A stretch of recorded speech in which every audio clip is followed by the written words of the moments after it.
Hey everybody, welcome to Pale in Comparison, a proud member of the Doof Network. In this podcast, my sister uses her knowledge of the Otherverse to take a look at Pact, Wildbow's least appreciated work, and I try to not give away any spoilers. I'm Jenny, and Malia convinced me to read Worm. I'm Malia, and Jenny convinced me to read everything else. This episode, we are covering Collateral, chapters 4.11 and 4.12. Before we get into that, however, I'd like to issue a spoiler warning. This podcast is filled with pale spoilers.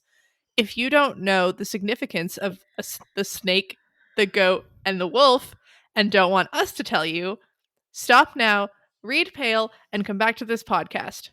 As for Pact, there will be full spoilers through the chapters we are covering.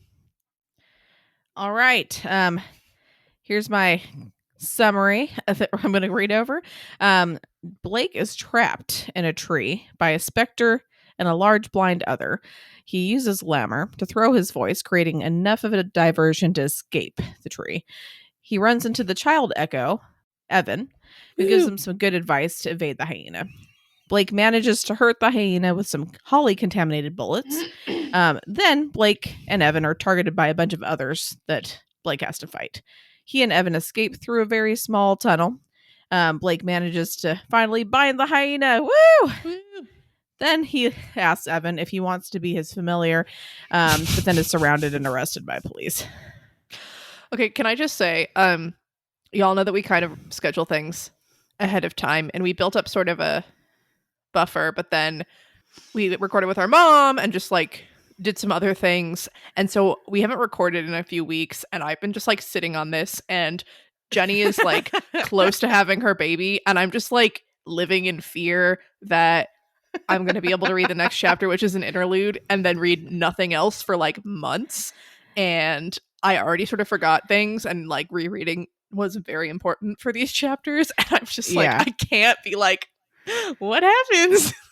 No, like, I'm not going to lie. Like, there's been a few times where like I've already thought that I was going to have the baby, but baby hasn't come yet. Although, thank you, baby. Yeah. I've been having contractions for like over a week now, so thanks a lot, body. Like last night, I literally I was dreaming and I dreamt that I had a stomach ache, and I woke up and it was a contraction. That's in real mean. life. It is mean, and it happened several times over the night. That never happened before. So I was like, they're starting to hurt more. So it is good we're recording because, could be any time. Woo! Yeah. Could be during this recording. No, well, let's hope not. But we'll stay tuned and find out. For those of you out there who pray, please pray that we can get through this week and then next week so that I can at least read what the fuck happens to Blake, even if I can't talk about it for weeks and weeks. Yeah, I mean, I don't know. I know the sad thing is too, I only have one chapter for you to read this upcoming week. Yep. So that's very sad. Okay. Anyway, we're gonna get through it. It's gonna be fine. And I'm gonna have a healthy child sometime, probably in the next few weeks. Or tonight. We'll see. But we'll get started. Again, Blake is stuck in a tree. Thinking quickly, he uses glamour to throw his voice and escape. Woo! That's that whole section summary that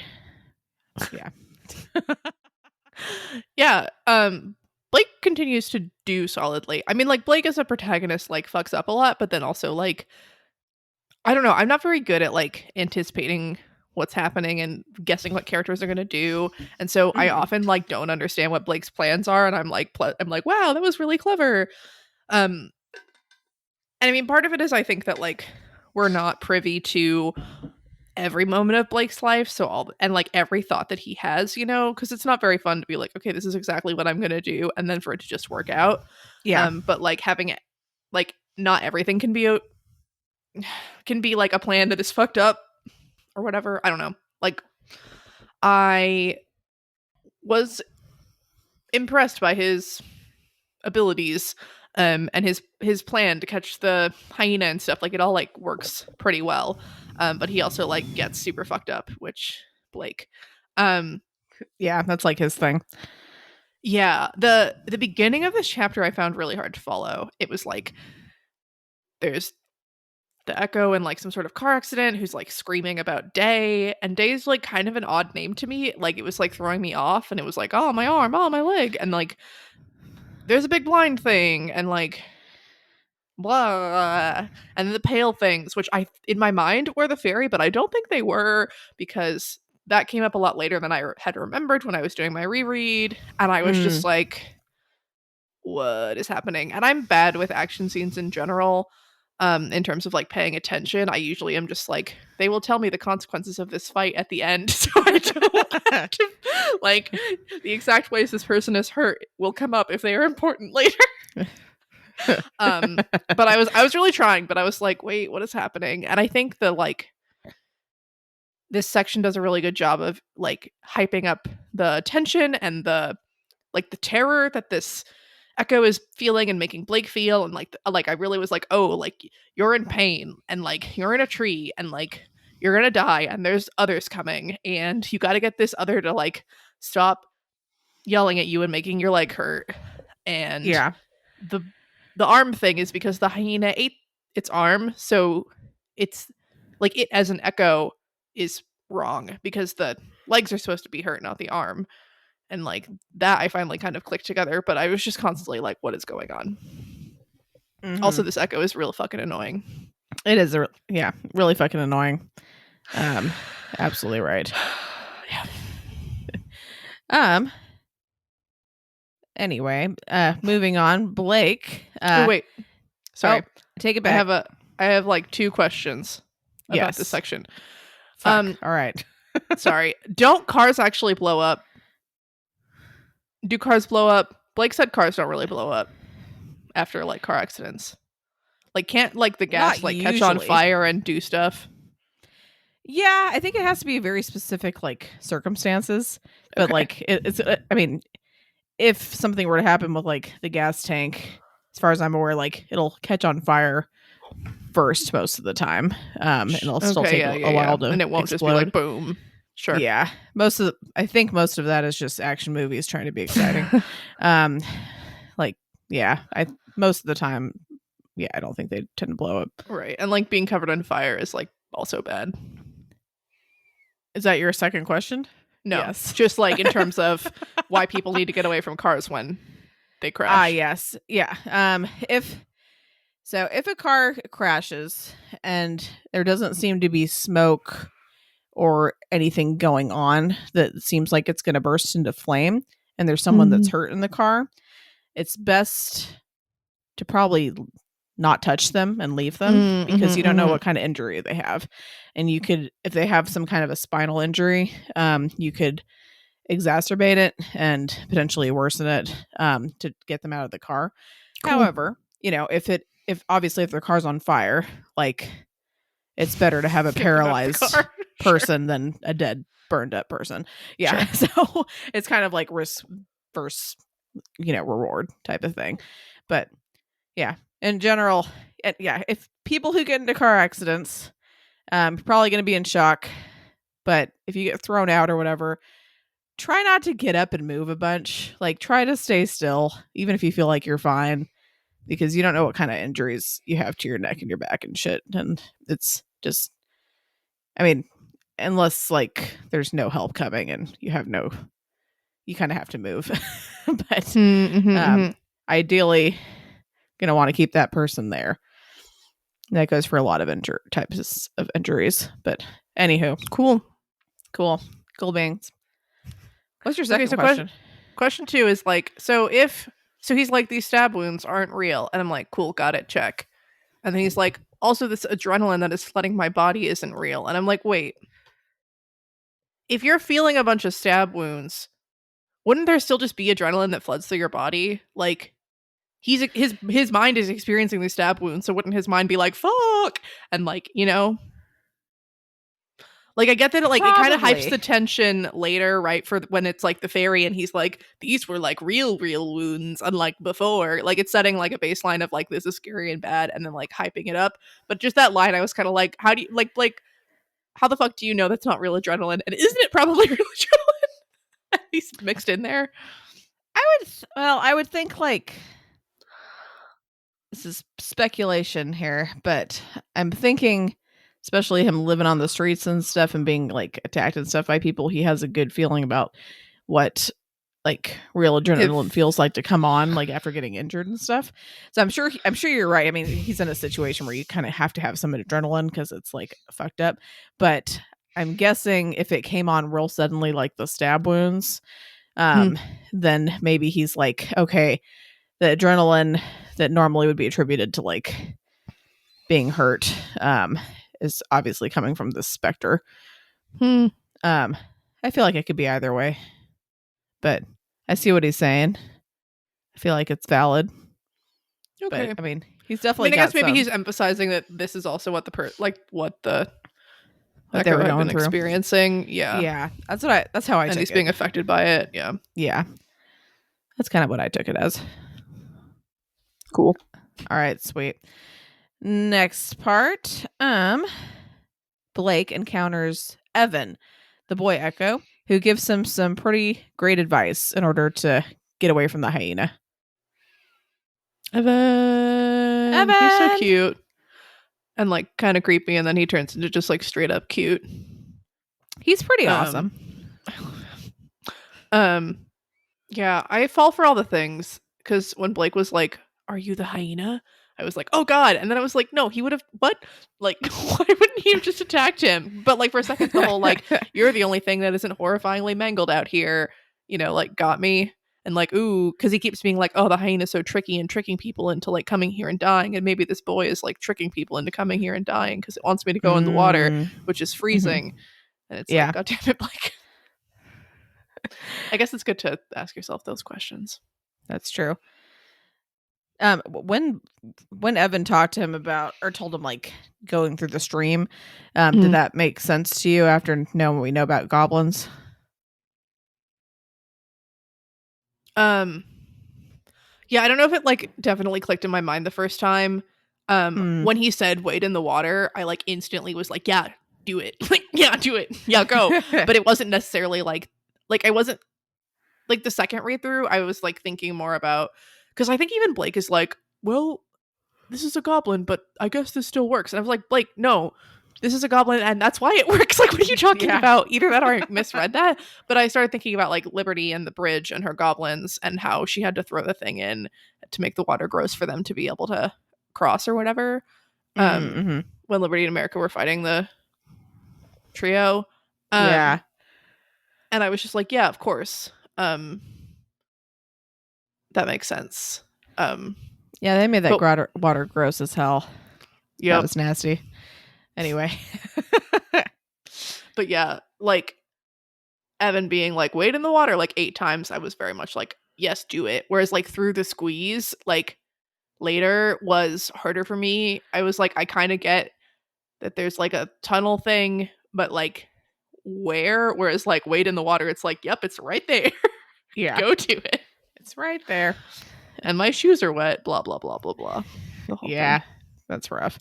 Although having wet feet in the winter is bad, but yeah, it's worse to get eaten. Sure. Yeah.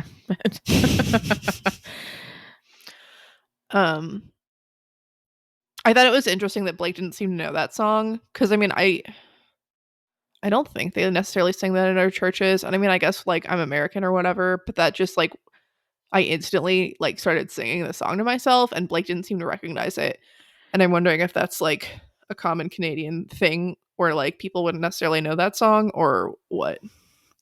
I feel like I'm blanking on the song we're talking about. The Wade in the Water song. Oh, Wade in the Water. Yeah. Hilariously, you saying that is to me thinking of the Hawaii song "Wade in Your Water." Oh, no. Yeah, which is very different.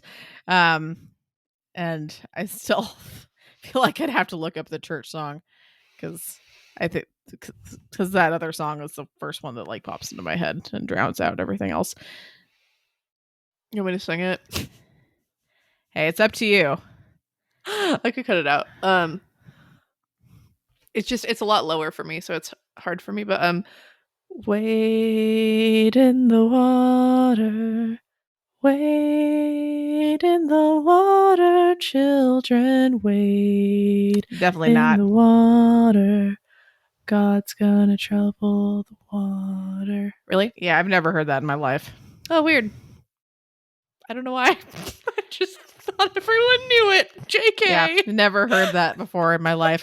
Went to the same Catholic school as you, the same church growing It was up, like at least. a slave song thing, yeah, like Evan says. Huh. Okay. Interesting. Yeah, I've never heard that one. I don't know. Yeah. Good to know. Cool. Yeah. Yeah, the one I'm thinking is very different, people. It's about like sex or whatever. Yeah, pretty much. I mean, it's a pretty sweet song, but yeah, it's definitely not the same vibe we're going for. Right. So I almost feel like Wade in the Water is like actually about escaping slaves, but I'm not sure.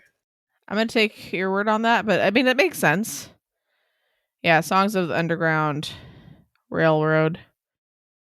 I feel like I've heard about the song before, but I don't think I've heard the actual song. Interesting.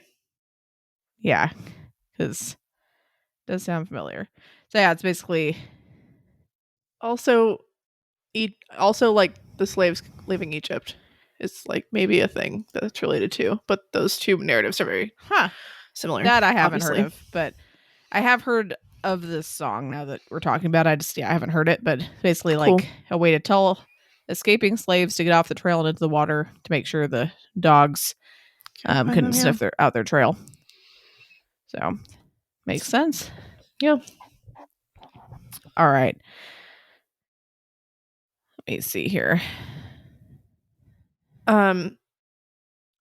Blake's getting better at the practice, which is fun, and hopefully not entirely because he's like siphoning from Rose or whatever. But like the connection where he's like trying to get Evan's attention or whatever, and like the connection like arcs off in a different direction. I'm like feel like that was like the connection to the kid's body, which is really sad. But also interesting that he could make a connection to something that he wasn't like intending on it necessarily. Like the body still is Evan enough, even though he was like trying to connect with the echo.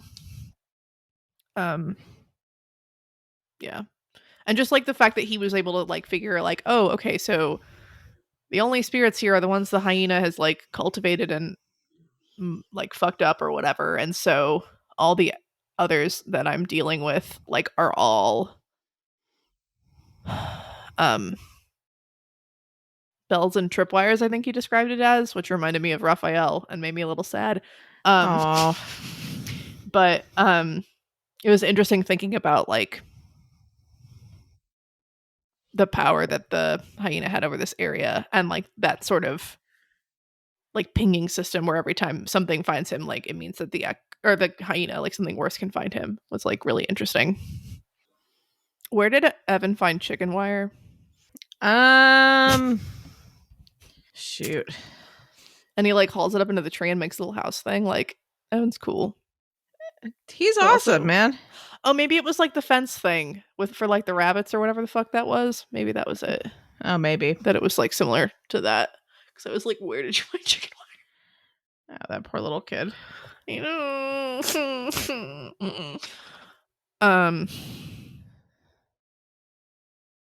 Yeah. He's really cool. He's really interesting. Like, I feel like the echoes we've encountered in Pale haven't been as lucid and like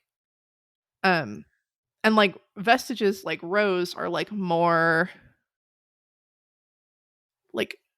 like super echoes or whatever. I don't remember what they're between an echo and a whatever. But it seems like he's almost between an echo and a vestige sometimes. Because he doesn't just have that script sometimes. And he can like remember Blake's name and like interact in a way that like June couldn't. And it's just like, I don't know, and another example of like there aren't just like clear categories and boxes. Things are kind of fluid. But I'm wondering if that means something or if it's just like having this kid not be able to actually interact with Blake for the rest of this book, presumably, wouldn't be fulfilling.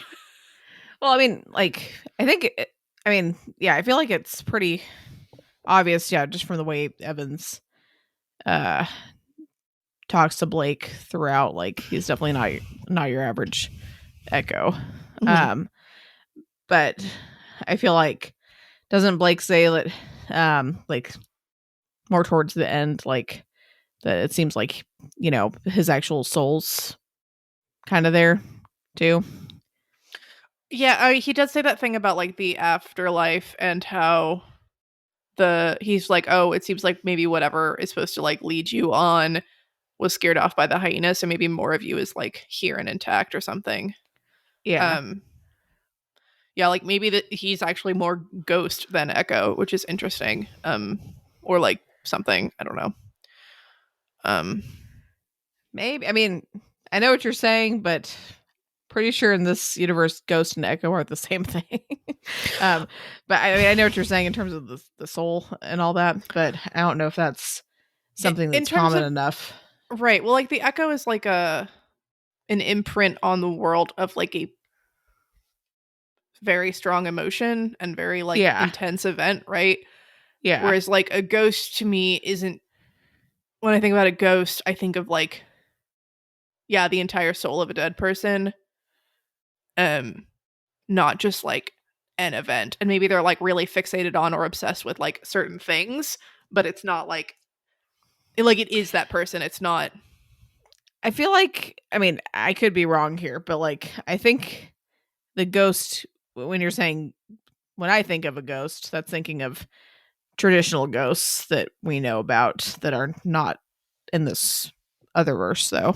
I don't know if that type of ghost really exists besides like fringe cases like Evan here. Sure.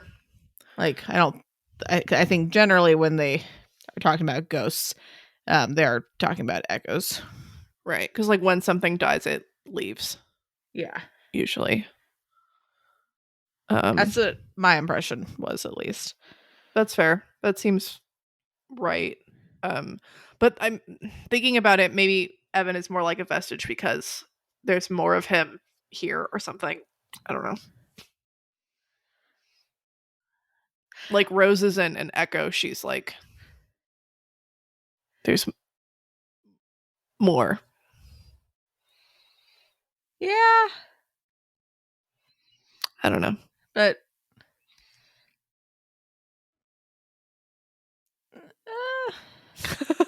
Okay. I would just say to Echo with his soul still intact. But I know why you're going that route, but I'm just like, vestige is like a man-made thing. Are they always? I guess. Oh yeah, because they're like halfway between a simulacrum or whatever and an echo.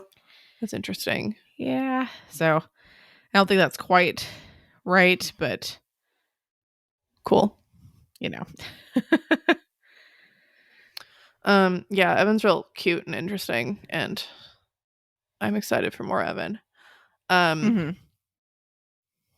I think it was really like his fixation on someone coming to help, and is like the moment where he's like convinced that like Blake isn't real. Spoilers for The Sixth Sense if y'all don't even know what this is, but it just reminded me of like the whole like I see dead people or whatever, and then like the twist of like finding out that like Bruce Willis is actually dead. It was interesting for a moment, entertaining the thought that like Blake was the one that wasn't real and Evan was. And it makes sense that Evan would be like, "Oh, you passed right through me. You're not real." But it reminded me of like The Sixth Sense, and also just like I don't know, kind of made him cuter and sadder, Yeah. Poor little guy. right? Because he's like, "Oh, some like fucking ghost is trying to help me." That's great. Yeah, I think it's nice of you to give Sixth Sense spoilers. I feel like it's been out long enough Yeah, that I don't like, know. I mean, I'm not gonna lie, I actually haven't seen The Sixth Sense, but Me I neither. totally, well, There you go. That's exactly the point. Maybe someone out there just doesn't know. Well, they do now. So you're welcome, guys. Yeah, my spoiler warning's only for Pale. It's not for The Sixth Sense. So yeah. So suck it. I thought I should throw it in there. Yeah. All right. And then the other thing in this section that I thought was interesting, and I don't really know what to say about it, is like Evan keeps referring to the hyena as a wolf, and occasionally it's like capitalized. And I was like, you know, in Pale, we're all obsessed with the wolf, we're all obsessed with Avery, we're all obsessed with Avery's wolf, and like what that's gonna mean for her story and blah blah blah. And I mean, I like Avery's one of the protagonists, like that was a really big thing that's very like defining for her. But just the fact that it's not like this could have been a bear or just lots of different things. It didn't have to be a wolf that Evan like conceptualized or whatever. And like this took place, like he wrote this before Pale. Yeah. But it just seems like I should draw out some like deep significance and solve all of Pale or something. That I should have something to say or think about this. I'm wondering I wonder what the community did when the wolf came up, if anyone even really remembered, because I don't think this would have struck me as that important if it wasn't for Pale. Yeah, I'm gonna be honest, I don't think that I know that for me I didn't start thinking of the hyena when the wolf came up in Pale. Sure. I don't think I've seen anyone that's drawn that connection there, but that is true. I mean, even if it's not a purposeful thing, hyena definitely is Evan's wolf. Poor little child. I just like, I mean, I just keep thinking about my 2-year-old. I mean, it's like, it hurts my heart. Yeah. It's also just like this is a formative experience in the woods and stuff in the way that like Avery's experience with the wolf is, and like this is gonna like shape Evan the Echo, I think. And thinking about the whole like the wolf as the antagonist or whatever, it's just kind of interesting. And like I think the wolf's obviously the antagonist for Evan, but also just much more like the monster, like not a thing to be able to be like combated and reasoned with, just this like dark, horrible thing. I don't know. I feel like there should be more thoughts, but yeah. All right. Let's see here. Next, Blake ends up hurting the hyena, who gets really mad, and a bunch of others end up coming after him. Yeah, I feel like I was supposed to very much understand why Holly would hurt the goblin, and I was like, I don't get it. Like, I was like, okay, this was an awakening ceremony thing for Rose, I think. Blake didn't use it. It's also like a naturey thing. I know Holly's really like prickly, I think. Like it's very like thorny, but it seemed, more of a magical hurt the goblin than just to like, oh, the branch hurt the goblin. Like maybe Holly is like pure or some shit. But Blake was just like, oh yes, this holly bush, I will shoot through it and it will hurt this goblin. And I was like, what is happening? Yeah, I think you're kind of on the right track in terms of that. Trying to remember where it said. But I mean, I think it is like one of those things that's kind of different, like opposed to its nature. So, want to do some symbols. Holly symbol. Oh, it's a big deal in Celtic mythology.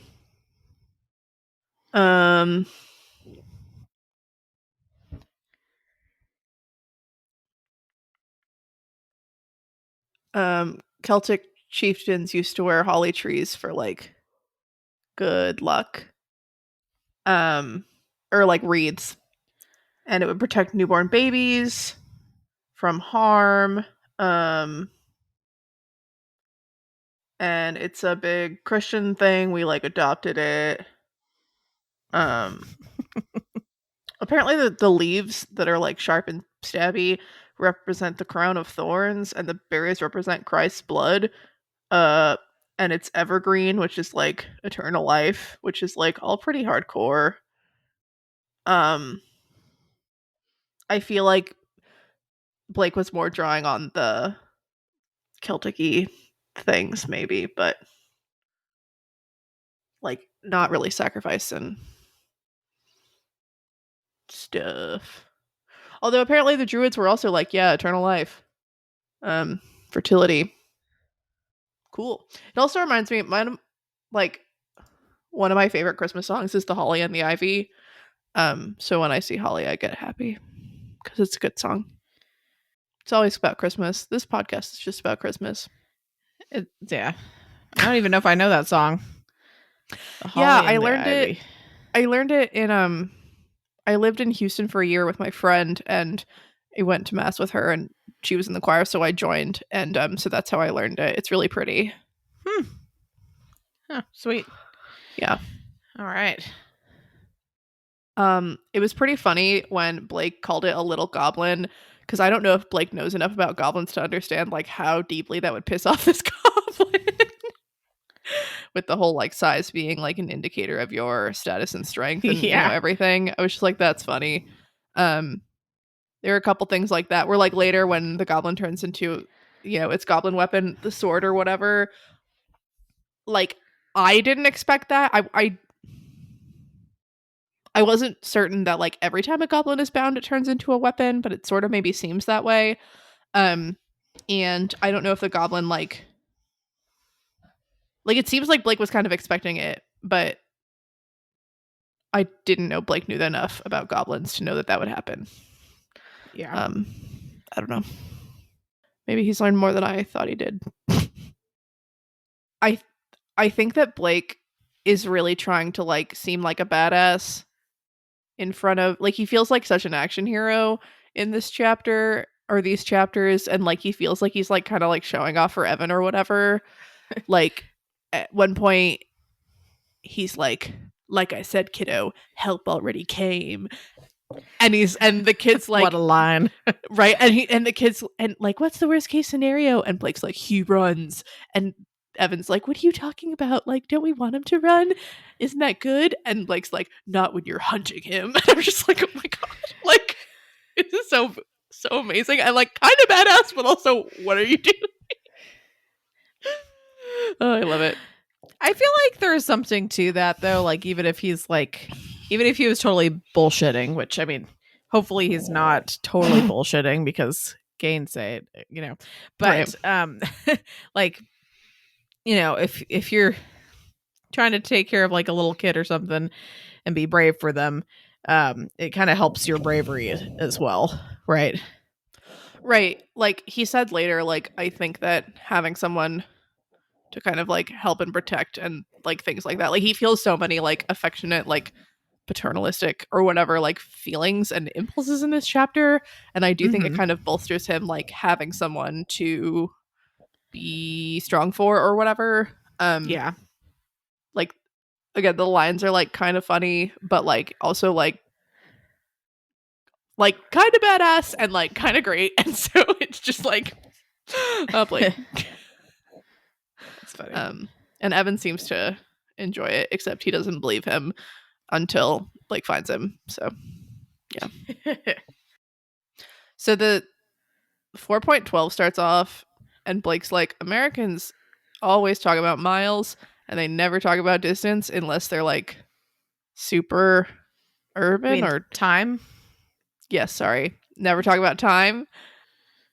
And I was like, that's not true. Yeah. I was kind of thinking about that too. I mean, we did grow up in Hawaii, but at the same time, like, that's, I mean, yeah. No, I usually talk about it in terms of time, or for sure. Like, it takes like 15 minutes to get there, or like. Or I feel like when we're talking about like major cities in Texas, and somebody's like, oh, how far away is Houston? And I'd say like, oh, like 2.5 to 3.5 hours, depending on traffic, kind of a thing. Like it's like, Yeah. and they'd be like, cool, because saying miles like isn't helpful for me, I guess. Yeah, me too. Because I'm not gonna lie, I couldn't even tell you how many miles away Houston is for sure. But yeah, I could tell you, like, probably about from where I am about 3 hours. I'd probably say 2.5, 3 hours. I'm trying to, yeah, and I feel like in Hawaii, we use time too, but we also don't use cardinal directions. No. And we don't use the numbers of the roads. And I've had tourists In get Hawaii, mad yeah. at me because they thought that I was like being an asshole. And I was like, no, what is the name of the road? I can't help you with the number. I'm trying. Yeah. No, seriously. And even sometimes we don't even know the name of the road. Like sometimes it's just like, oh, like, you know, where like the old Suda store was, you're gonna turn left there.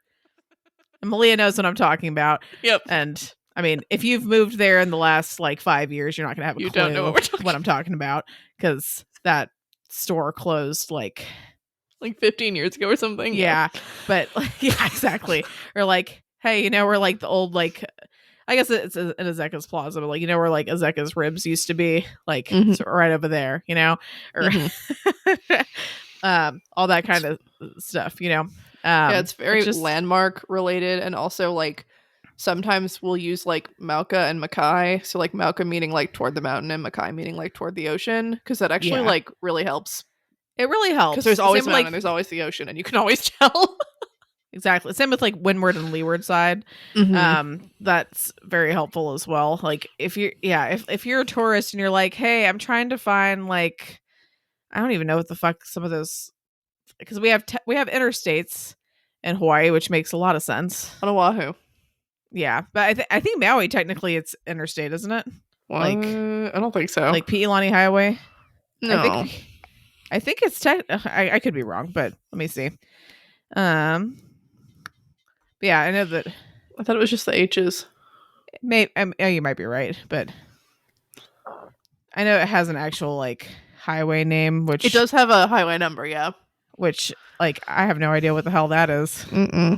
Let's Google it. What is Pi'ilani Highway? It says it is Hawaii Route 31. Fascinating. Yeah, that's I will not remember that.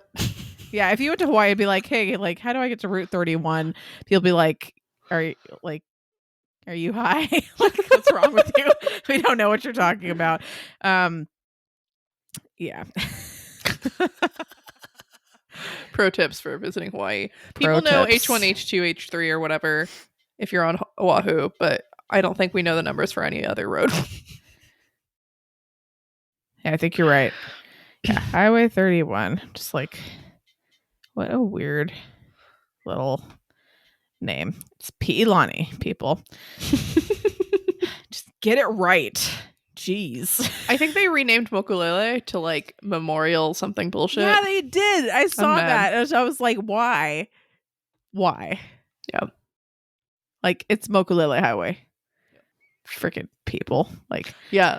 Another fun fact about Maui. I don't know how this will translate for y'all non-Americans, because I don't know how to convert this to kilometers per hour, but the fastest you can legally drive on Maui is 55 miles per hour, and it's like one road. Yes. Which is another reason why it's important to tell the time like it takes to get to somewhere, because if you're from the mainland and you're like, oh, it's like, I don't know, 15 miles away, you're gonna assume you can get there a lot faster than if you're on Maui. Right. Yeah. Also kind of random, just like, sorry, no one cares about this whatsoever, but I just went back home for like the first time in 3 years. And they redid like Hanson Road, Malia. And someone got really mad behind me because like for the longest time, like trying to get onto like Hana Highway, it was a yield sign. And like, so I was just like sitting there, and they were like, like on the horn. I was like, man, this guy's an asshole. And then like I realized like just a little bit later, oh, I get my own lane. I don't have it was to like a stop protected here. right. Yeah. That messes. Yep. Yeah, like I literally just, I was like, that wasn't very aloha spirit of you, jackass. But yeah, so I basically stopped in the middle of the road for no reason. It's There hard when used to you be a move reason. away and don't come back for a few years and shit's changed, you know? Mm-hmm. It's rough. Yeah. I thought you were just referring to the fact that you don't like get a really bad back massage by like bumping on that road anymore. But Oh no, that's, they might have fixed that a while ago. I think they fixed that a while back. Yeah. It's still Yeah, that road prime. was like rough. So Just to paint a picture, it was by, it's like a shortcut going up to like up country, which you guys won't know what that means, but it's fine. just deal with it. Just It's fine. imagine it. It's a shortcut kind of. And it goes kind of past like the island dump, and so it always Mhm. smells terrible. We always called it Rotten Egg Road Mhm. because it smelled terrible. And there was like this, like the city or the county and the state like could not decide whose job it was to fix the damn road. So for Mhm. years it was like you could barely call it paved. It It was was basically awful. like gravel road. It was a piece of shit. And it was also like we drove by like the sugarcane factory, which is now closed because which is kind of sad, but Yeah. I I think that's guess also it's part good. of why it smelled probably was the cane factory. You're probably right because I think it smelled better nowadays. I'm not gonna lie. Still a Like, bummer. it's still a bummer. But I mean, objectively, I know it's better for the environment. Because we always used to have like what we call Hawaiian snow. Like if they're burning the cane, it basically was like ash, like flakes, just like flying from the sky. I'm like, yeah, that's not great for the environment. But on the other hand, we also get the fog from the Big Island when it erupts, so it probably didn't make that much of a difference in terms of the air pollution. But True. I don't know. It felt kinda like ram- weirdly magical whenever it would just sort of happen. 'Cause Yeah, it's it was like kinda little black cool 'cause flakes that would fall, and you would like it would crush them in your fall. fingers. If you got like a really long one, it was always cool because it was like, this is awesome. And then you could, it was basically just like ash. Smudge it and Anyway. write stuff. That's right. This is non-relatable for probably 99% of our listeners here, but for that the 1%, one guy from Honolulu. that one guy from Honolulu, Shout Like, out to you. shout out! Woo! I don't know if you got Hawaiian snow over there because I don't remember how long Oh, ago they they haven't probably stopped. had, yeah. Because they probably, I don't think they've burned cane over there in a long time, but you can still relate to a lot of this other stuff, I think. Mhm. Anyway. All right, back to the actual podcast that we're supposed to be doing. Yeah. But yeah, Jen, I mean, I'm sure it probably depends on where you live on the mainland, but I know at least Malia and I, like where we've lived, at least in Texas and Hawaii, like we use time for sure. Right. And I feel like Blake was kind of saying, like, in more rural areas, you're more likely to use miles. And that might be true because maybe That's it doesn't true, maybe. fluctuate as much with like the time, whereas like traffic and stuff would really like something being like 3 miles away in a rural area is probably a lot easier to get to if you have a car than something 3 miles away, like in an urban area. Yeah. So that might be part of it. Yeah, who knows? I mean, the U.S. is so freaking big. Like, Woo! you know, what's one thing down in Texas is going to be something a lot different, like up north, or you know, that's just kind of how it goes. True. Canada's also big, but yeah. Yeah, Canada's freaking huge, man. Speaking of things that are big, I now understand why, I don't know, a couple episodes ago when I was like, I imagine this just as like this little city park, blah, blah, blah. And Jenny wanted me to commit. She was like, you think it's small? I was like, I don't know. I don't know. And it's because Blake literally says this park was big as fuck. Yeah. And I was like, rude. Yeah, that was hilarious. I was like, oh, you think it's a little tiny park, huh? With like playgrounds and stuff? Is that what you're saying? You're like, yeah. I was like, that's how I Yeah. imagine it.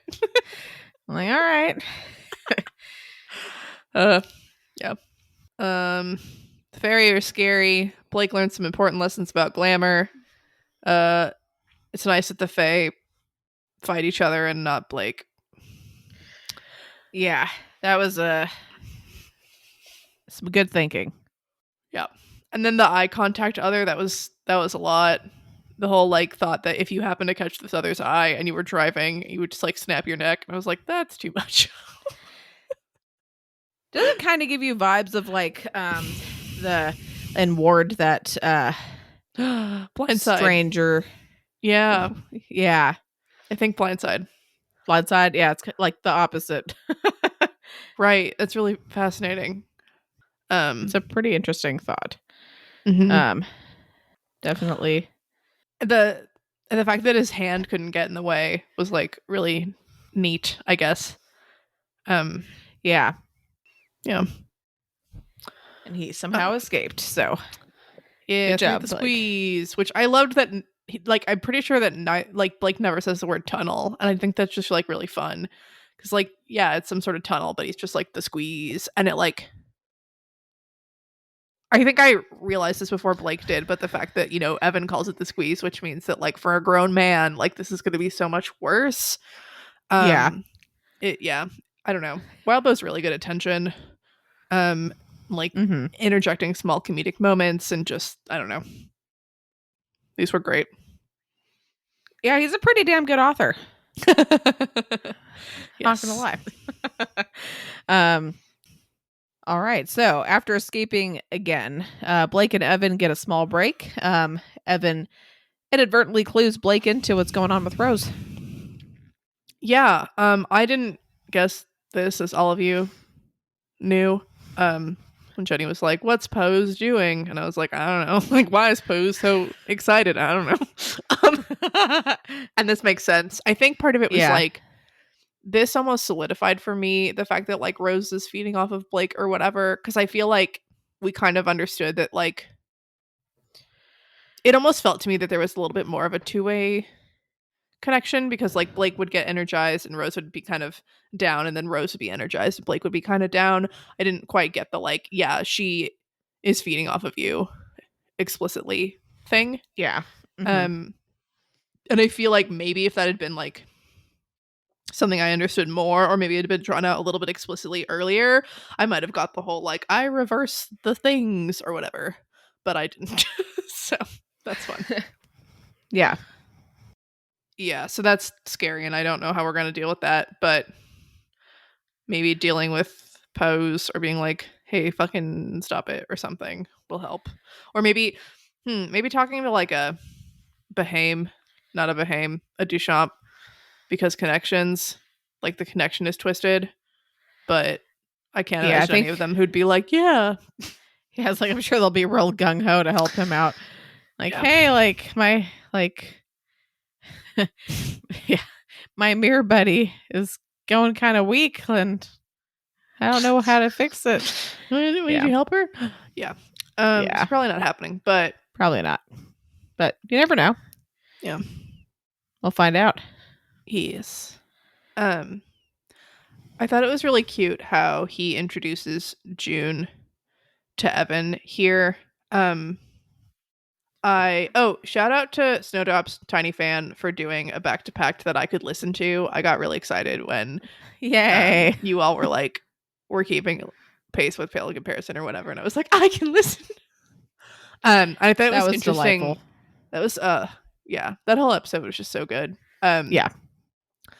But I just thought it was really interesting that like I feel like all three of them were talking about how Blake is a lot harder on others. And is a lot more like, oh, they're like tools and monsters and bad. Whereas I haven't really thought that. And I'm not sure if like I'm comparing him to like Alexander's and Musser's and crap in my head, or if I'm just like wanting to think a little better. Wanting to like Blake. Yeah. But like in this, and also they were like, oh, and like Rose and Blake, like, or I've seen on the Discord, like, oh, Rose and Blake don't get along. And like, I know there's a lot of tension there, but that's not really my interpretation. And I think I just want it to be good. Mm-hmm. Like Blake really, I feel like Blake and Rose really look out for each other, and a lot of that is like self-interest, but I think with Blake it's a lot of it is like genuine caring for her. And I think that like they feel they're obviously very connected and feel very grateful toward each other. But what I was meaning to say when I started on this was like he introduces June to Evan, you know, like he while several times in this chapter he thought about like the hatchet or whatever, and he obviously uses her as a object like a lot. He was like, "Oh, June, this is Evan," and like Evan, this is June, and like that was really sweet.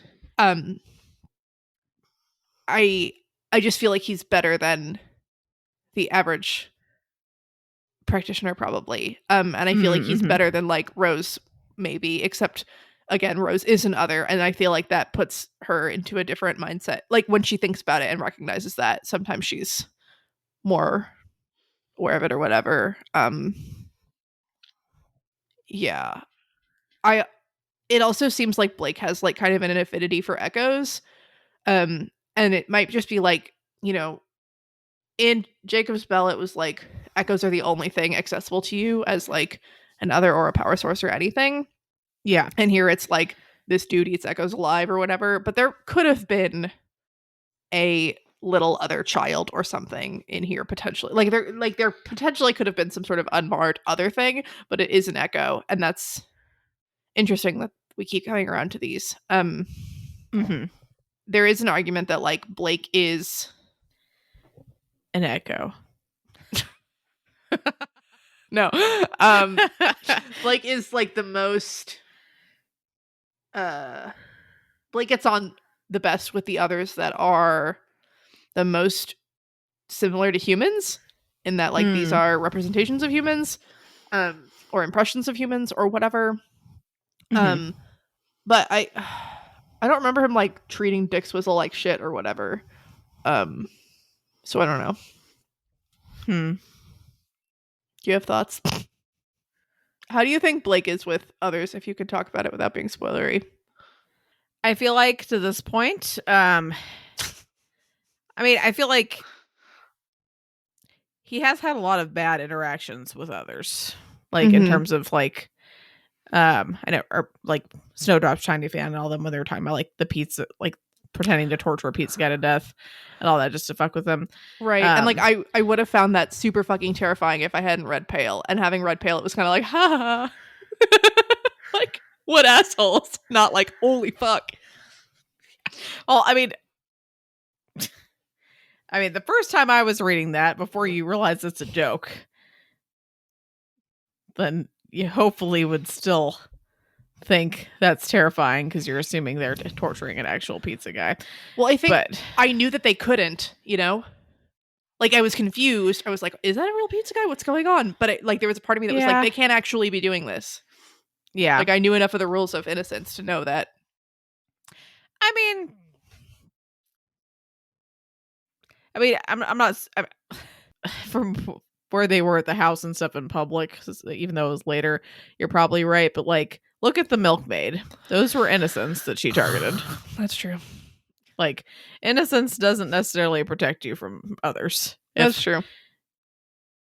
Like, you think like a demon's gonna be like, oh, my bad, I'll skip you.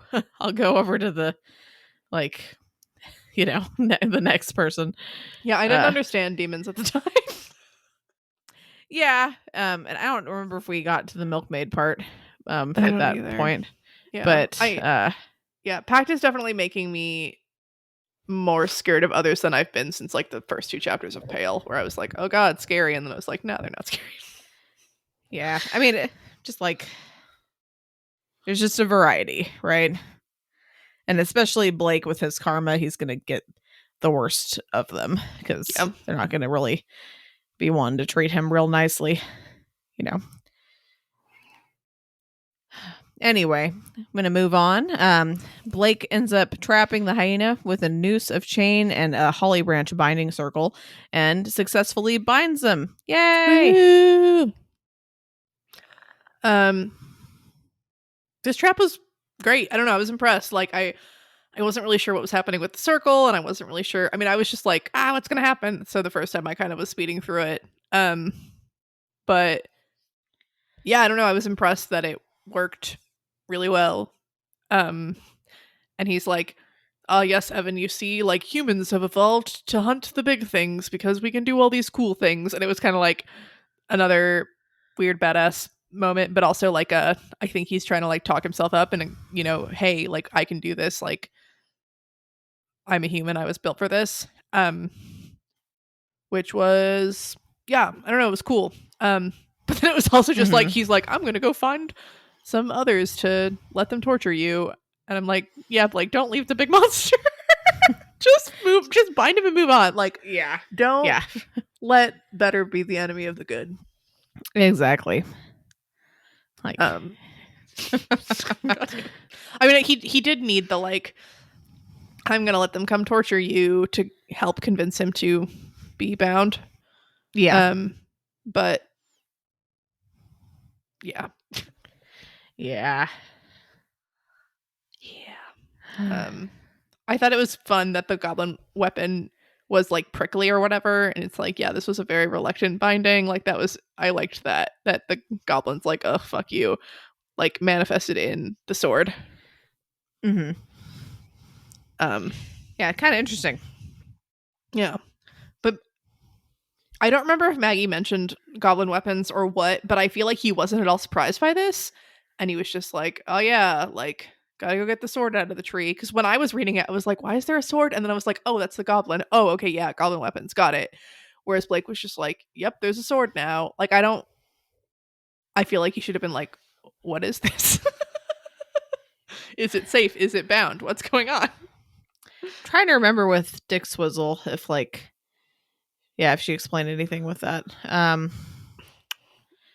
But what did you think about this goblin weapon as opposed to some of the other ones we've seen? Do you think like it has a impact on like how powerful like the goblin is and what kind of weapon you get, or like what do you think? Yeah, it seems like with like the hyena and thinking like blunt munch, you know, were like much bigger, more powerful, like heavy hitters. Whereas I feel like snot pecker is like a like a water gun but with snot, right? Like they feel like they kind of reflect the characteristics of the goblin and also like the power level or something. Do you consider Blunt Munch and the hyena to be on equal footing? No. But Okay. Blunt Munch is like the biggest goblin in Kennet, you know? Yeah. And was a very effective weapon. And like dangerous and like stuff. Whereas a lot of the other goblin weapons are like, you know, still effective in ways, but like also silly and fun. And you know, like getting shot with Peckersnot's weapon isn't gonna fuck you up the way that getting hit with Blunt is. And Yeah. obviously getting hit with like the hyena is. But it makes me curious about like, could Peckersnot transform into a gun with a bunch of spikes on it because he doesn't really want to be bound, kind of a thing. Like the fact that like this was a reluctant binding and like even just holding this thing is gonna hurt was really interesting to think about, like how goblins can, like how their weapons will change over time and how they can affect them. Yeah. That's true. Yeah. I almost feel like though that this thing should be like a sword grenade launcher shit compared to, you know, blunt. I don't remember if blunt exactly what blunts was, but was it like a big club or something? That, why don't I remember? I guess it wasn't a sword. I don't know. It wasn't a sword. It was a big blunt I thing. think it was a club. Yeah. I want to say something like that. Something like that. And yeah, he goes, he delivers the thing. I love that he's like, I got a poster tube and put it in there. That's really funny. That's smart. Yeah, it worked. And poor Rose is still there. and he's like, I have some thrones for your demon shit. And like Blake borrows Fell's phone, and like, does Blake not have a phone? He talks to, because he doesn't say I don't have a phone. He says I'm poor. So I think he might have a phone, but then like maybe he didn't have it with him. Like, why did he need to borrow Fell's phone? He talked to Paige. It might not be a smartphone. Oh, right, because he wanted to Google the thingy. That's probably true. Yeah. But yeah, it was just a weird moment of like, do you have a phone? Also, you should probably get Fell's number so you can call him instead of calling him. Mm-hmm. Probably be nicer, but yeah. Would he answer? Maybe. Maybe not. Maybe not. Fucking Fell. Yeah, and then this is another instance where Blake is understanding like his shit more than I am, where he's like, I was paler, but the tattoos weren't more vivid. Things were starting to make sense. And then in all caps, I put, were they, Blake? How nice for you. Because I don't get it. Unless like, does Rose sapping Blake make the tattoos more vivid? Whereas like the paleness is just like Blake fucking up, like, and using himself that makes him paler. I don't know. I feel like I should get it. I feel like they're saying like, I don't know, like a lot of times the more vivid the tattoos, the more like spirits and things were kind of like taking up space, right? Yeah, and they like get meaner or like less mean when there's like bad mojo, bad juju, something.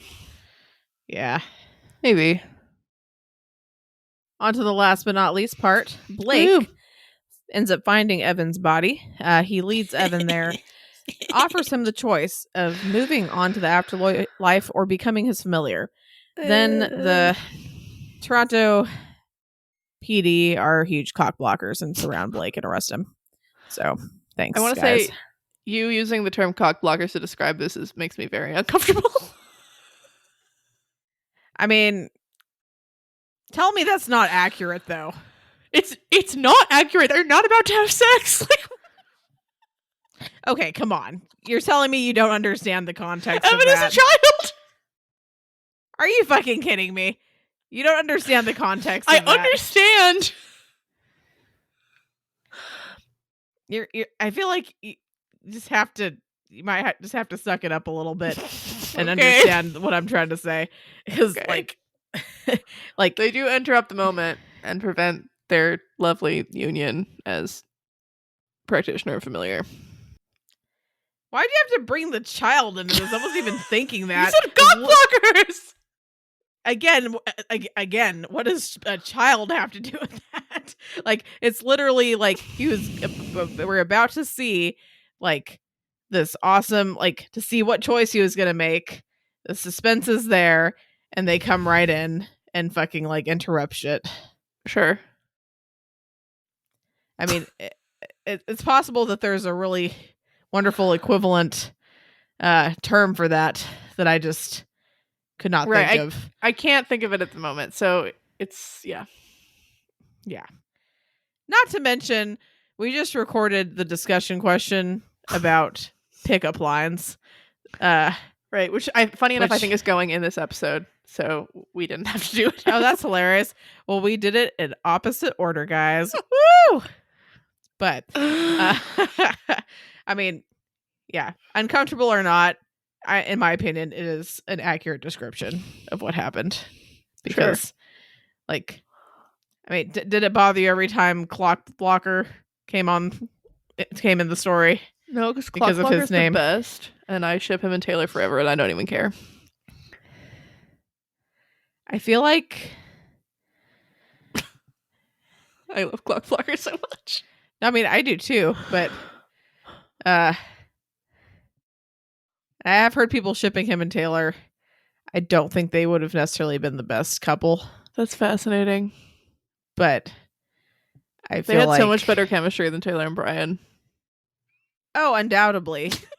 But like, I mean, Spoilers for Wormhole, I guess. I mean, again, that's yeah. I'm like, me saying that I don't think they'd be the best like mix is not saying I think that Taylor and Brian would be better. Okay. I think I mainly feel like Taylor needed to work on her shit a lot more before she had any business being with anybody. Yeah, that's fair. So it's hard for me to picture her as being a good match to really anyone. That's fair. But anyway, moving on from my choice of phrasing. Feel free to. Yeah. So the first time I read this, I thought Evan was just kind of sitting at the base of a tree, but no, he was like buried in a whole bunch of rocks that he crawled into or whatever. And so the fact that Blake was able to find him is like way more suspicious looking than I thought it was the first time. And I thought it was already pretty suspicious because it's Blake. This was really sad and really cute, and the fact that he's like, "You found me," and I was just like,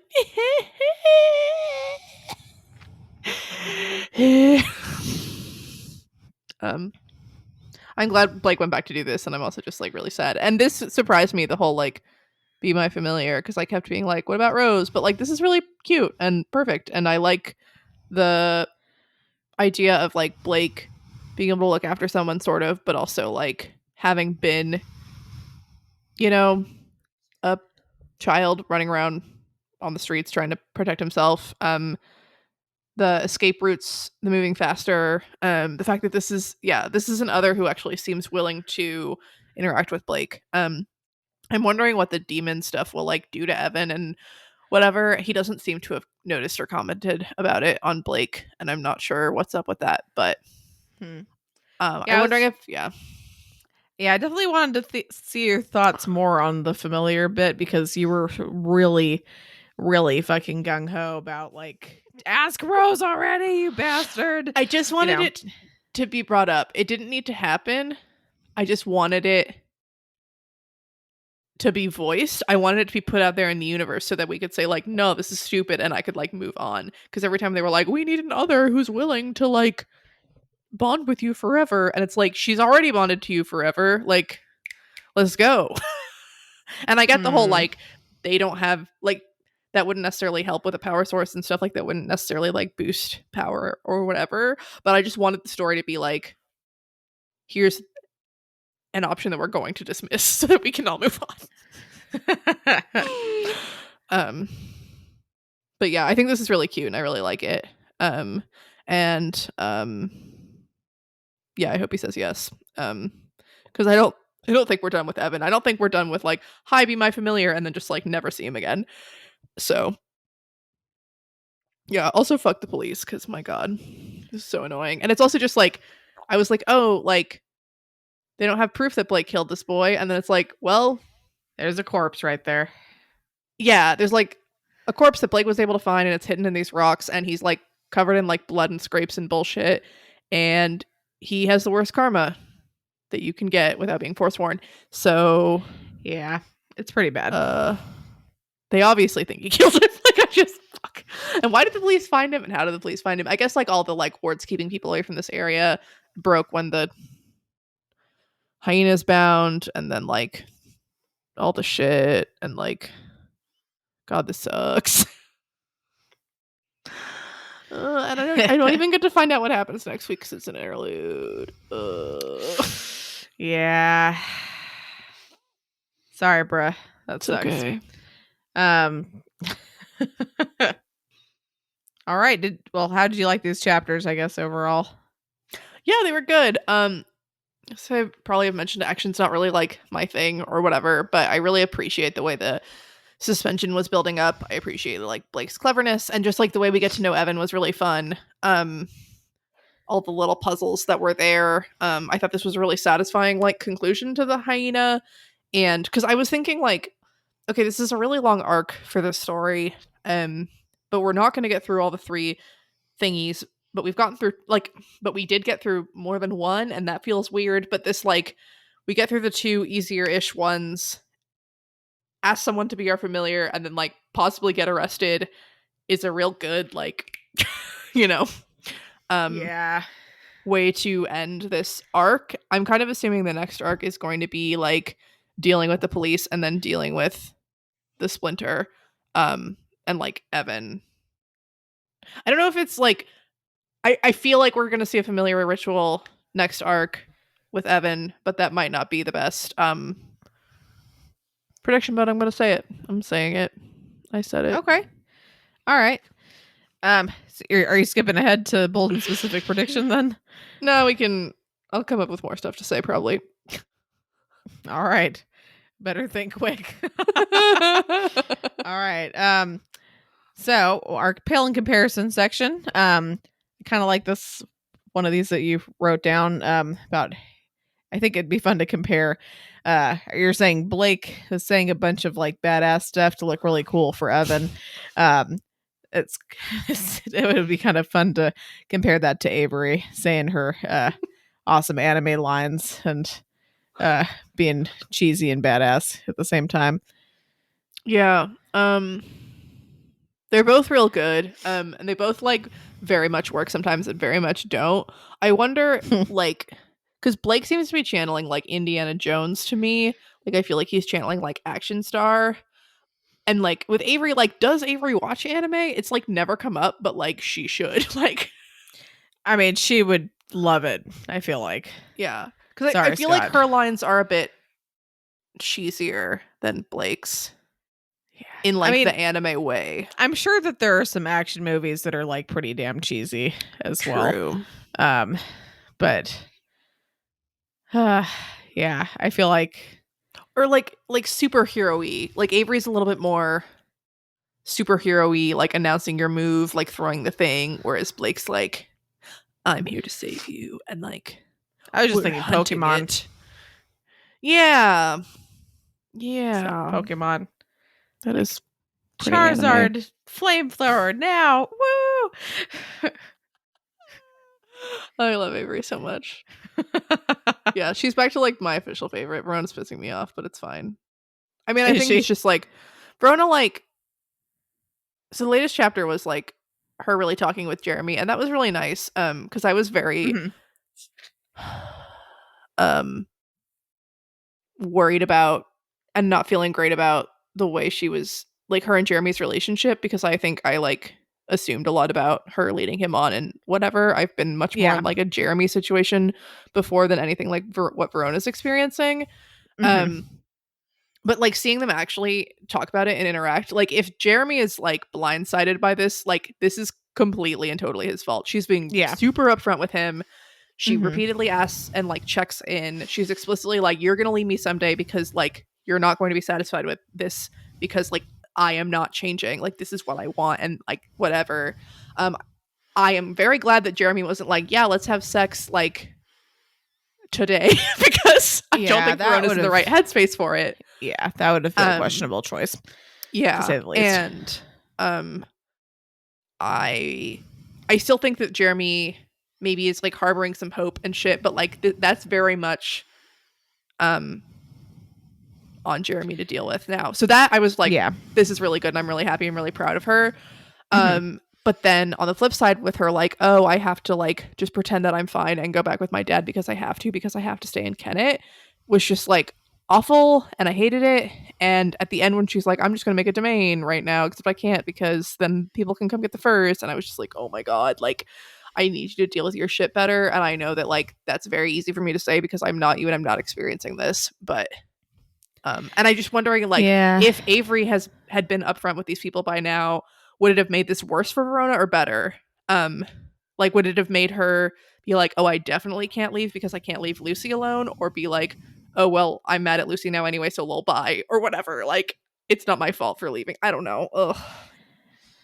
It feels like Avery being honest with them would have impacted things in Verona's mind. But so Avery gets knocked down some pegs for that, but also fair, I guess, that she feels that way. I feel like in the recent chapters, they've all been knocked down a few pegs for certain things, but that's true. Avery's been knocked down the least, so she's currently my favorite at the moment. I know.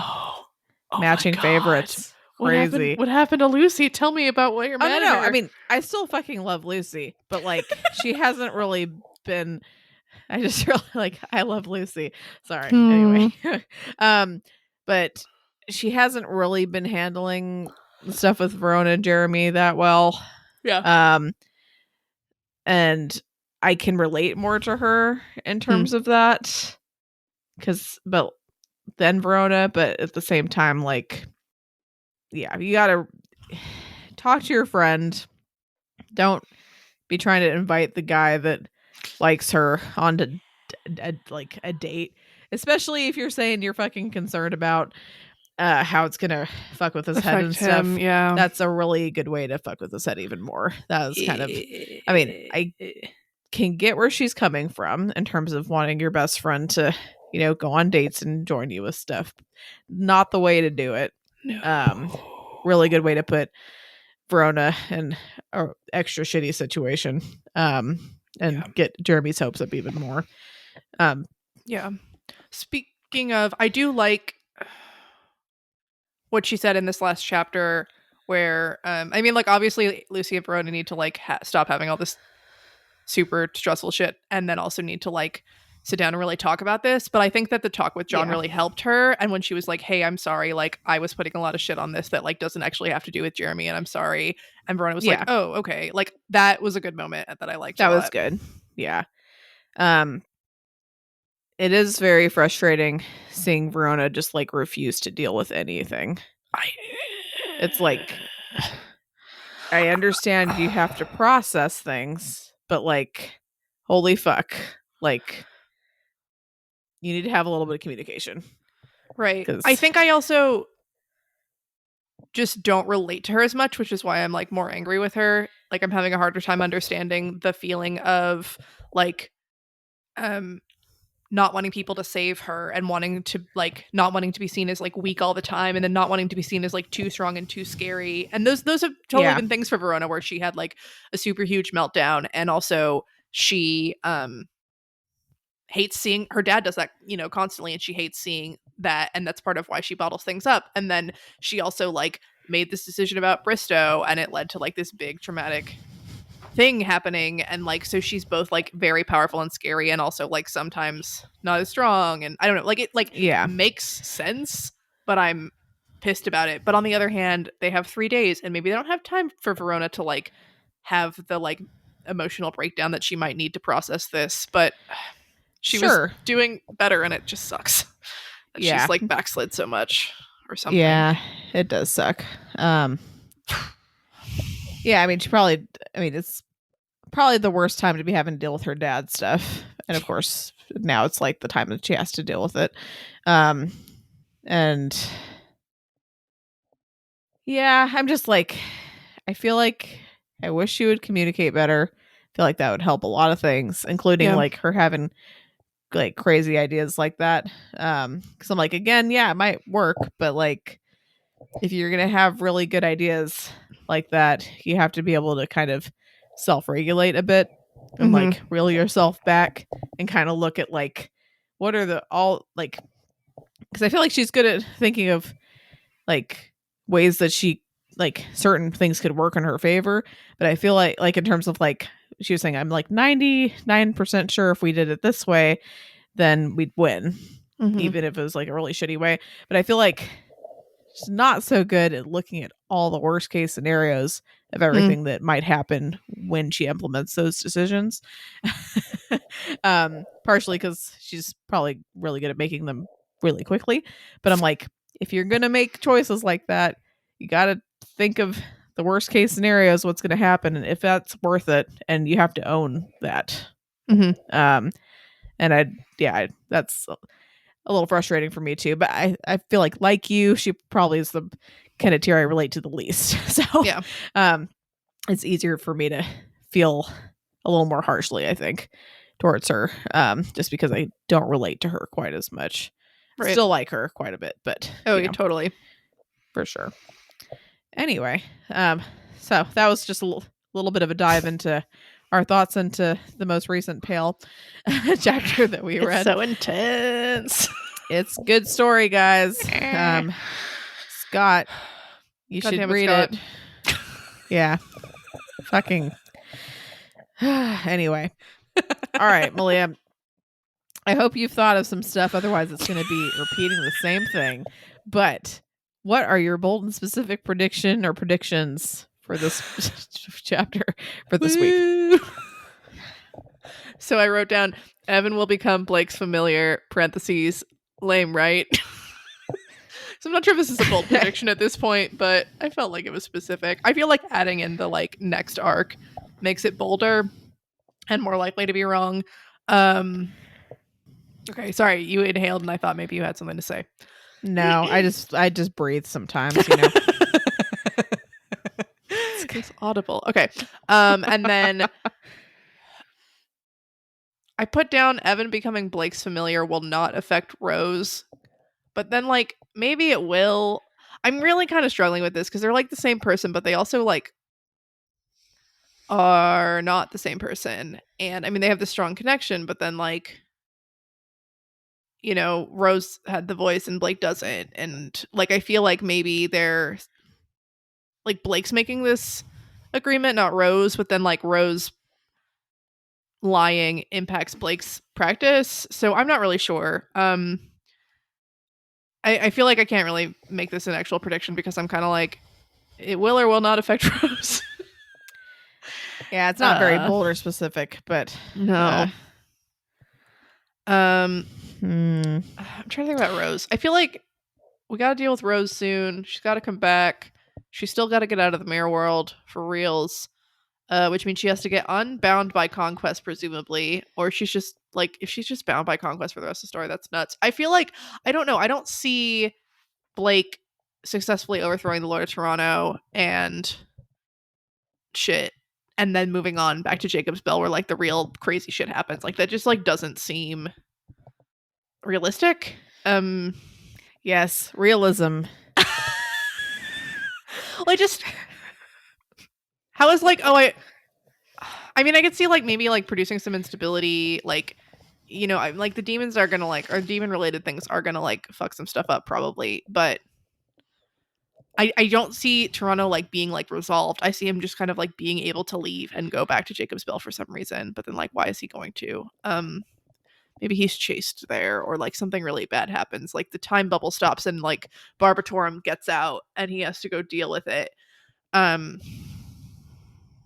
maybe he's just like, I don't see Rose continuing to be attached to Conquest. I don't see her continuing to be unconscious. Oh, and then fucking Paige has to come into this story if it really is Paige. And Grace is with her presence or something. I don't even know. Well, I have a question for you in terms of possibly getting another bold and specific prediction. What's going to happen with the police? I don't know. I kind of feel like that's gonna get resolved within like 2 chapters. So I mean, so the evidence I have against Blake is he's like looks like shit and he found a dead body, which don't look good. I don't know enough about criminal procedure to know what probable cause is or if they have it, but probably.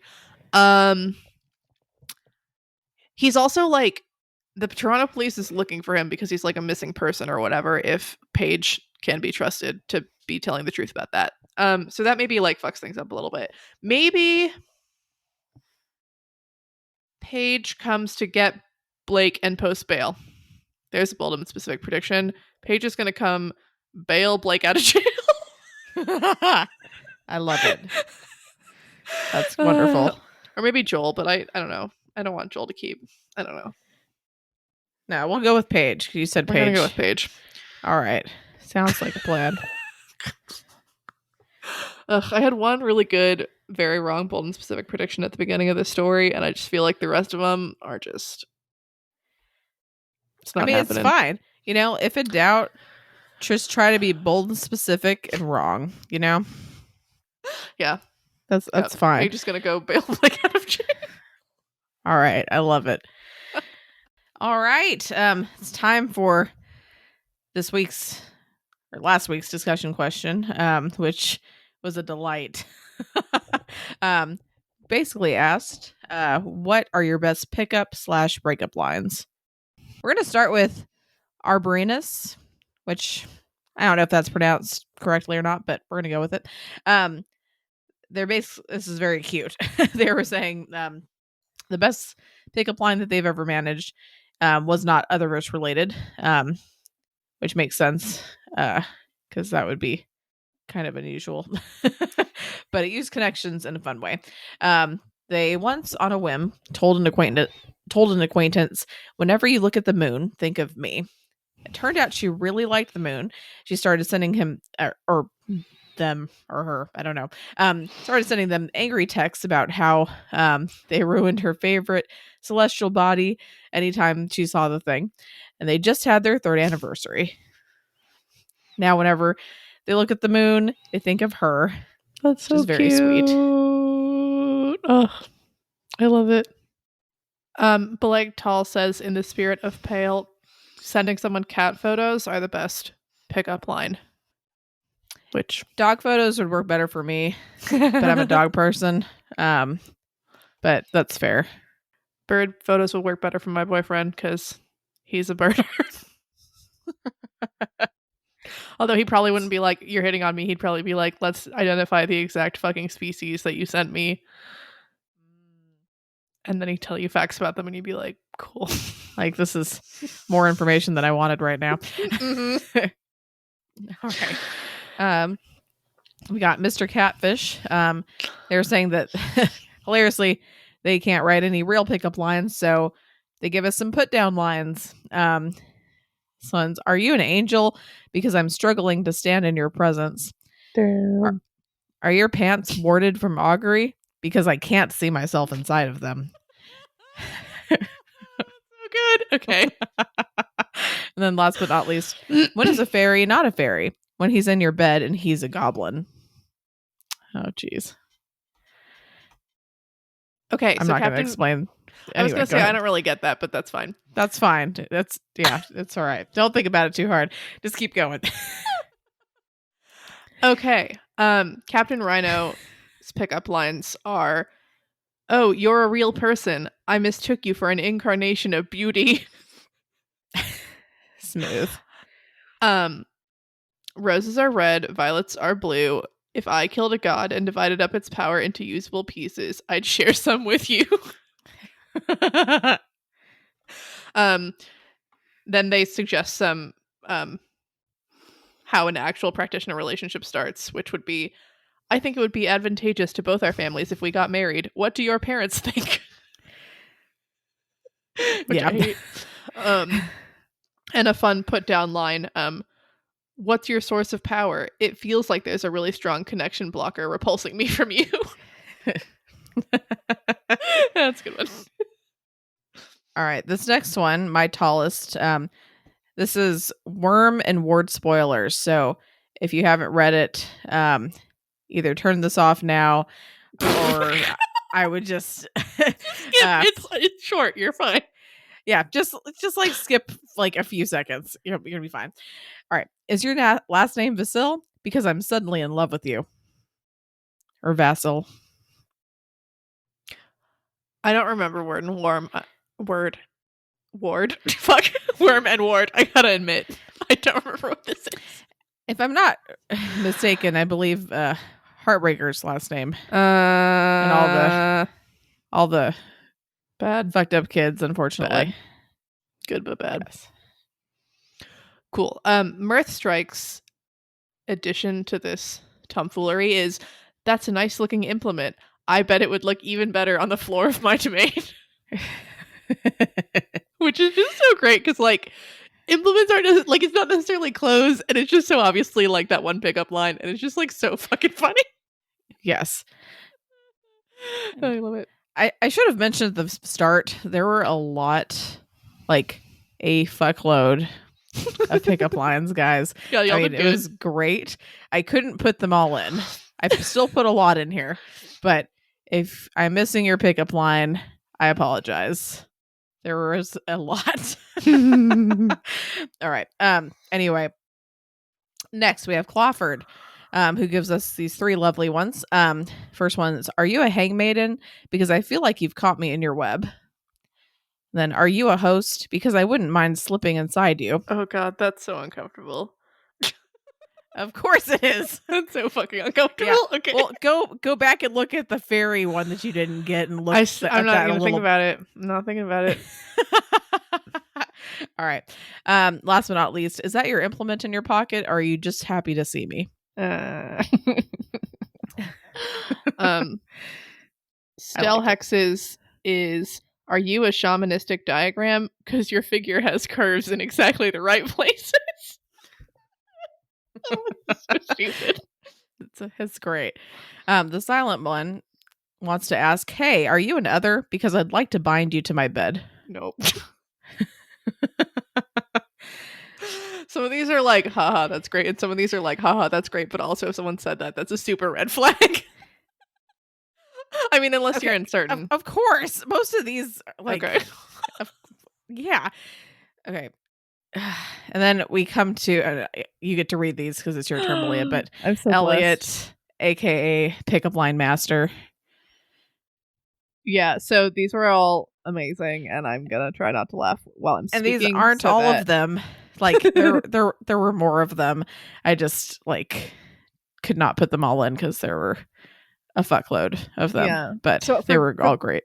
For those of you who aren't on the Discord, I'm gonna plug it real fast. It's public. It's free. You don't have to be one of our patrons to join.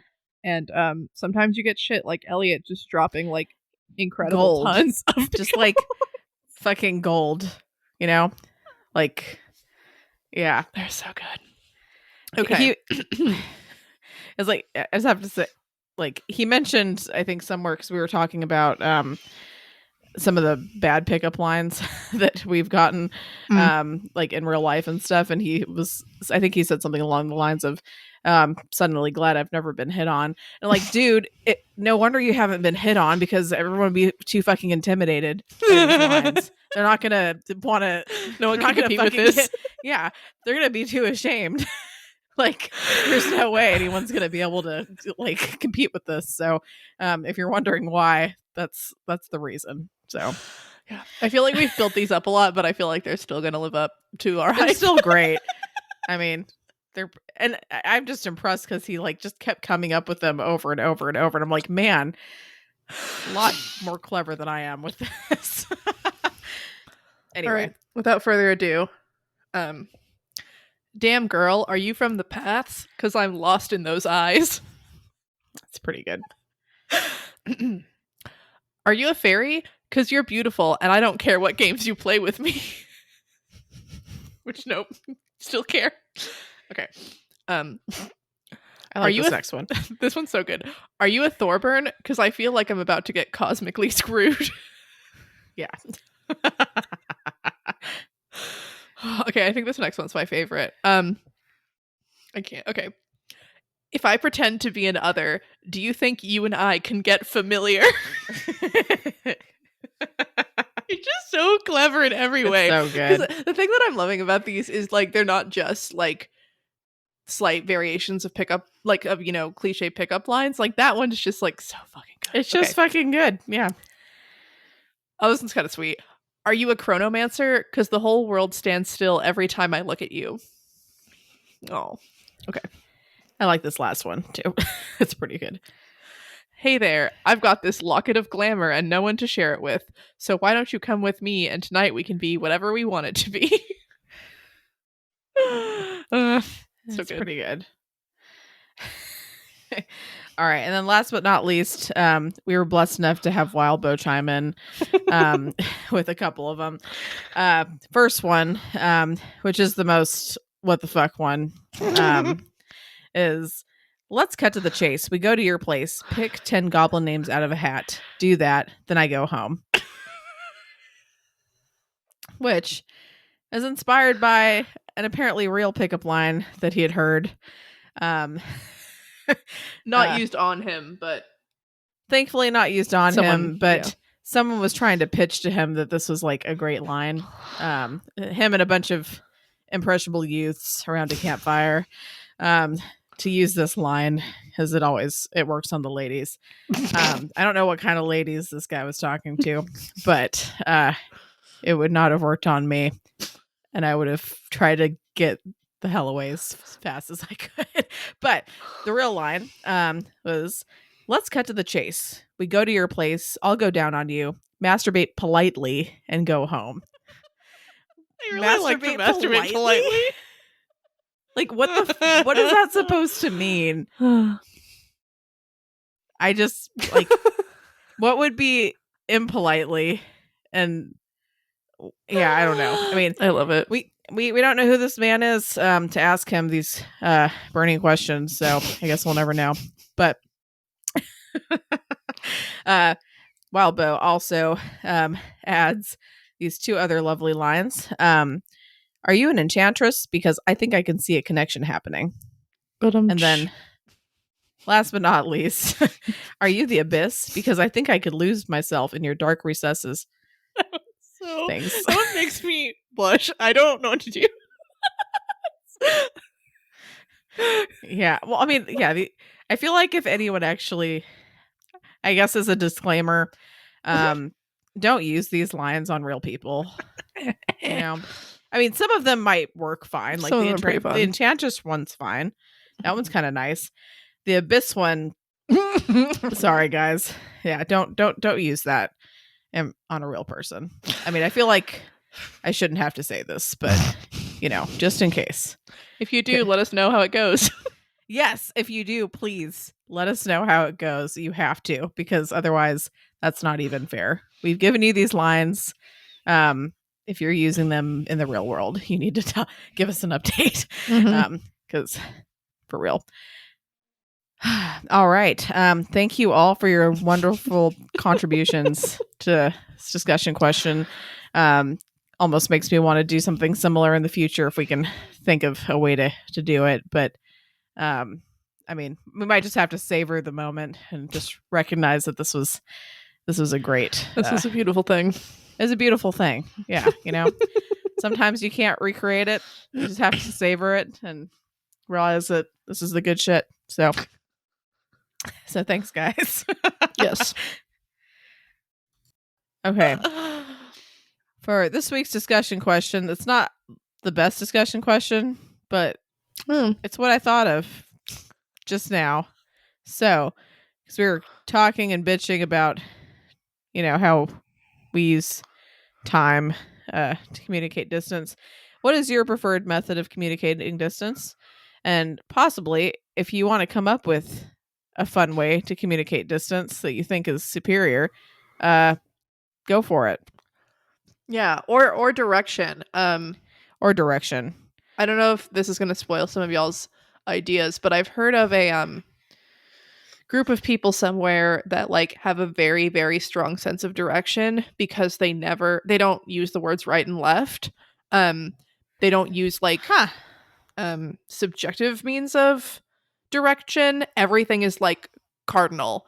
So when they describe anything, they say the exact specific cardinal or whatever direction of that thing. Which is so things in their mind are very mapped out incredibly thoroughly. And they have a very specific sense of space and stuff because of the way they communicate things through language, which is really cool. That's really cool. I'm really bad at that. Yeah. Cardinal directions. I don't know why, but that reminded me back on Maui. And let me just preface this to say I am not a good surfer at all. I'm really bad. But I do have a board, and on occasion, I used to go out where the really small waves are, because let's be real, I'm not gonna be catching anything real big.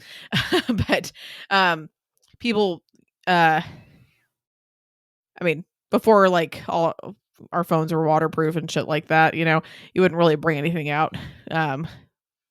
But you could the surfers that were there a lot, you could ask them what time it was, and they would seriously put their finger. I've seen multiple people do this. Put their finger on the back of their hand to make a sundial. A makeshift sundial. Yeah, and tell you the time, and they actually would be stupid accurate. like within a few minutes.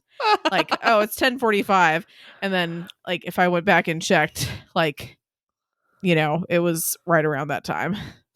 So That's nuts. it was impressive. Anyway, I was always impressed. But okay, guys, thanks for listening to our podcast. If you enjoyed this episode and you'd like to help support the podcast, please subscribe, share it with your friends, and leave a rating and review. To support our podcast, go to patreon.com/doofmedia. You can also check out our website at doofmedia.com to learn about all the cool shows on the Doof Network. If you'd like to support Wildbow as he continues to write fantastic stories, go to patreon.com/wildbow. You can follow the pod on Twitter at Pale Comparison, or send us an email at paleincomparisonpod@gmail.com. Keep an eye out for our Reddit thread in r/parahumans, where you can answer our discussion question and share your thoughts on this episode. In addition, if you would like to see all of my predictions laid out, check out our episode description for a link to a prediction tracker. And I promise I will actually put my predictions in there maybe when Jenny has her baby. Probably a good idea. All right, this week's fun fact, which I thought was pretty damn cool. I'm not gonna lie. It's gonna change up your coin flipping game a little bit, unless it doesn't, but you know, it might.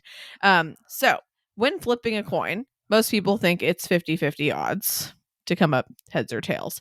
It's actually not 50-50 odds. Whatever side is facing up before you flip your coin has a 2% better chance of landing. So if it's heads before you flip it, you have a 51% chance to get heads as opposed to 49% chance to get tails. That doesn't make any fucking sense to me. I mean, is it like the done weight on the studies. one side of the coin is maybe like slightly throwing off the whatever? I mean, but then the tails, if you get tails, then that flips. So the next time it's 51% likely to get tails. What are you asking? So like, okay, so say I do heads and I have a 51% chance of getting heads again. Yeah. But it goes to tails. And that means I have a 51% chance of getting tails. If you flip it again? Yeah. Yeah. That's fucking nuts. It's pretty crazy, guys. I don't believe it. Well, statistics aren't real. You can go argue with the science because they've done studies on it. I'm not making it up. Because they were like, I guess, specifically trying to study to see if it actually is 50-50. And they were like, oh, like, it's not. Whatever is facing up has a better chance. So, I mean, it's not like a real huge difference, but you know, if someone's like, but it's there. If it's like your life depends on, you know, this coin toss, you're gonna have a little bit better chance of not dying if you name whatever side is facing up first. This just feels like they got a bunch of practitioners who'd like gone through like the paths or whatever, and they'd gone through some fucking path where like the boon is like, you know, this bullshit where like if you flip a coin, it'll be slightly more likely to like land on the same thing as you just flipped it as. Because this sounds like fucking bullshit. Are you like trying to bad talk my facts? No, I think it's great. I just don't believe it. Might have to look up this damn study and send it to you. I want to believe, yeah. And you're not gonna believe the damn studies. Believe. You know about the whole like crisis in psychology right now with like the whole like study thing? I don't actually. There's been a lot of problems with like bad studies being like published because the like when you get boring results, nobody really wants to publish those or whatever. Or like whatever, and so there's a lot of like, it's like, I think it's called like the publication crisis. You should look it up. But interesting. This might be real. Flip a coin odds. This might be real. Fuck your face. No, I believe that you found this information. Well, this thing from 2012 in the Smithsonian Magazine says that you're right. Yeah, and they have a shit ton of sources here, okay? At least, like, the main reference, the Search for Randomness, American Association for the Advancement of Science annual meeting. So I guess they did like a presentation on it. And then there's also the Probability of Heads American Mathematical Monthly. And then there's also this Heads or Tails Science News Online article. But there's also a bunch of people from Stanford and UC Santa Cruz and Berkeley that were part of this research as well. Yeah, this feels like witchcraft, but okay. I mean, real life is trippy. All right. I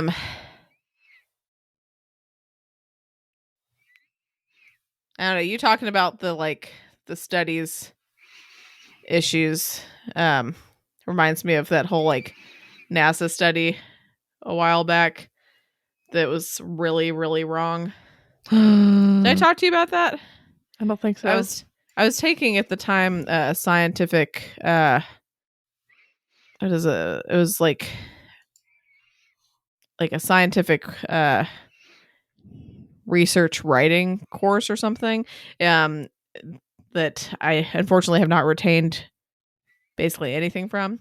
But it was basically like they kind of went over, for one, how to write scientific research papers, but also how to read them.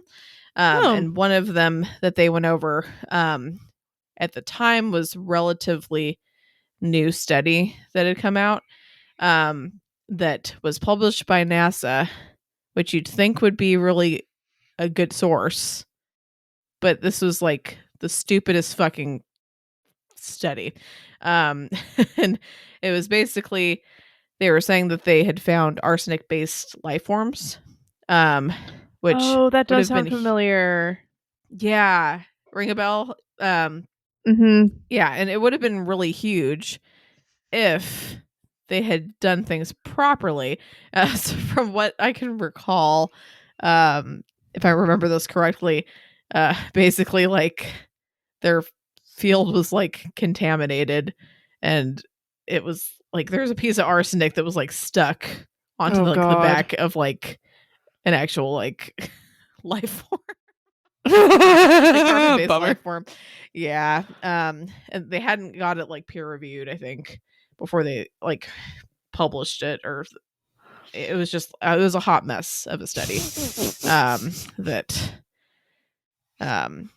I just remember the professor like tearing it apart and being like, these guys should be embarrassed because this is an embarrassment. Anyway, on that note, you guys have a good night or morning whenever you're listening to this. And we will, I don't know, I might have a baby, but I mean, if I don't have a baby before the next recording, then we'll record something else. Woo! Hopefully talk to you soon. All right. Bye. Bye.